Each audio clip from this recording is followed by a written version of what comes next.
ഇരുമുടിക്കെട്ടുമായി വ്രതാനുഷ്ഠാനത്തിൻ്റെ കരുത്തിൽ മല കയറിയെത്തുന്ന ഓരോ അയ്യപ്പ ഭക്തൻ്റെയും മുന്നിലുള്ള ഒരേ ഒരു ലക്ഷ്യം പൊന്നു 18-ാം പടിയാണ്. ശബരിമല ക്ഷേത്രത്തിൻ്റെ ശ്രീകോവിലിനും മണിമണ്ഡപത്തിനുമൊക്കെയുള്ള അതേ പ്രാധാന്യമാണ് 18-ാം പടിക്കും അയ്യപ്പ ഭക്തർ നൽകുന്നത്.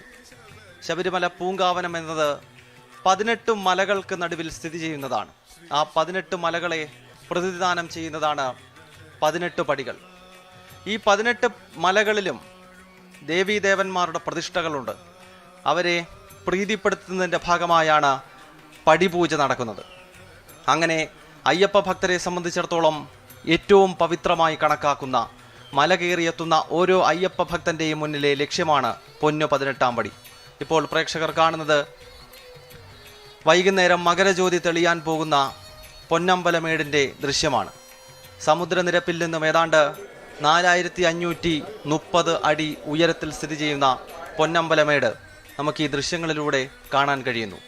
വൈകുന്നേരം അയ്യപ്പ സന്നിധിയിൽ ദീപാരാധന നടക്കുന്ന ഘട്ടത്തിലാണ് ശബരിമല ക്ഷേത്രത്തിൻ്റെ മൂലസ്ഥാനമായ പൊന്നമ്പലമേട്ടിലെ ദിവ്യജ്യോതി 3 തവണ മിന്നി മറയുന്നത്.